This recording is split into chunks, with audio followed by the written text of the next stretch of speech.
It was 1985. Young, anxious, and full of wonder, I was embarking on my first international trip to present my research at a conference in Edinburgh. In those pre-digital days, I traveled with just a borrowed hotel guide and youthful hope. At week's end, standing in Edinburgh station, anxiety filled me. I had no lodging secured in busy, bustling London. In a moment of spontaneous faith, I randomly opened the hotel guide, chose a hotel name blindly, and dialed from a public phone. "Victoria Hotel," a young, foreign-accented voice answered. "Do you have a room available next week?" I asked, barely hopeful. "In London, during summer? No chance!" She laughed lightly, then asked curiously, "Where are you from?" "Israel," I replied softly. A thoughtful silence ensued before she spoke again. "You know what? Actually, I have a spare room in my apartment. Interested?" I agreed immediately, but felt my heart quicken at the thought of arriving late at night to an unfamiliar city.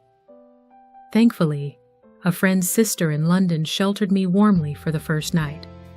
The next morning, when I arrived at the elegant building opposite the Russian consulate, I was greeted by Roya, a young Iranian woman with gentle eyes and a shy smile. She explained her story. Her father, a businessman friendly to Israelis, had bought the apartment before being imprisoned by the new Iranian regime.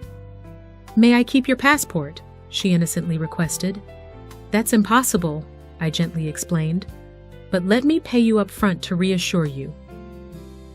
Our days together were extraordinary. Nights were spent in cozy cafes alongside Roya's friends, a Syrian, a Turk, an American.